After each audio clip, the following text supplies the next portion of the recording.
Hello everyone, my name is Zenitsu and I'm back with another buddy fight video. Today, continuing on the topic of budget decks, the big thing to note is that on any of these lists outside of the upgrading a starter deck budget videos, I'm trying to keep the price of the decks as low as possible so that way they could be as easily accessible and affordable as possible.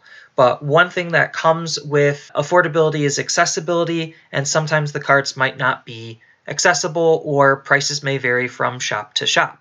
So I'm not going to be trying to pick on any individual shop in this video. I'm not sponsored by any of the shops in this video. I'm just here to show you that it is okay to shop around, to deal hunt, to try to find the card that you want for a better price. So in this example, I'm going to be using Battle Buildings as the primary deck, where sometimes a card that you really need might seem to be a little higher than the budget allows, but depending on where you're looking and where you're buying, it might not be. So one of the key tools that I like to use in order to help me price some of my stuff is Open the Flag. Open the Flag has a little thing where you search for the card and then it'll give a whole bunch of different shops and sellers.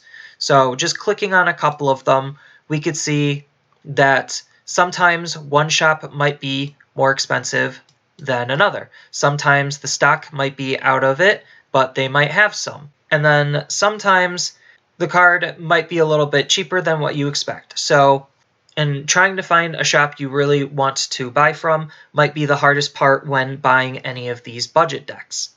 Any given card on any of my budget lists following this series should not cost you more than $1 somewhere on the internet as of the recording of this video. As of the recording of this video, this budget deck for Battle Buildings is about $15 to $20 depending on where you look and all that, and that's not including shipping, because if you're buying from multiple different places, then obviously the shipping's going to go up, but shipping shouldn't be more than about $2 to $3 per place, and you realistically should only be using 1 to 2 places to buy most of it. And as far as what the deck is doing, it is just a toolbox style deck. So your primary win-con card is going to be Super Titan Sky 3 because he's just a very solid beater.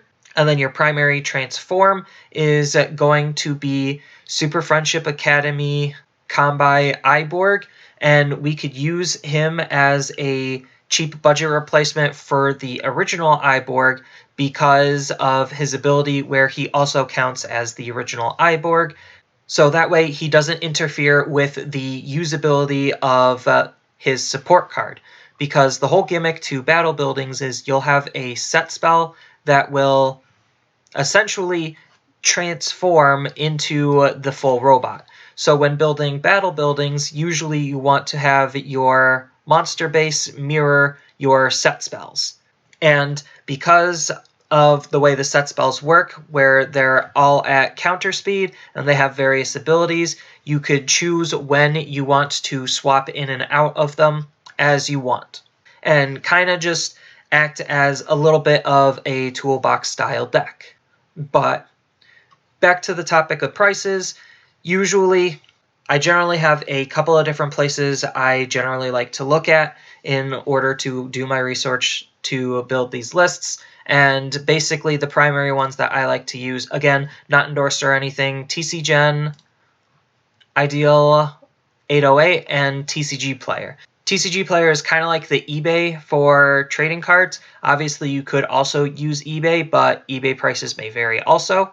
But generally trying to keep things as low as possible is more ideal in order to save as much as possible on shipping, but sometimes a card in one place might be expensive or unavailable in another place, so that just is a thing that tends to happen. And then depending on how much you save, you could even go a little bit extra and buy some of the slightly more expensive cards so that you can have a slightly better deck while sticking within your budget. But as far as just a quick rundown on what the Battle Buildings deck is doing, as I stated before, you're going to have your set spells basically transform into your robots, and then you'll just toolbox style swap them out when needed, and then you'll just have a nice healthy stack of the set spells just lying in wait for when you need to transform them. And then you'll just have a couple of general supporting cards just to help the deck flow and get to where it wants to be with your stereotypical impact as a solid finisher. So that's kind of it for this video. As always, I'll have the deck list in the description below. Feel free to leave a comment if you have any questions or concerns about buying singles online or where to buy singles. I know a lot of the stuff that I'm talking about is primarily US based, so just keep that in mind if you're not located in the US. But as always, feel free to like this video and subscribe for more Buddy Fight content, and I will see you in the next video.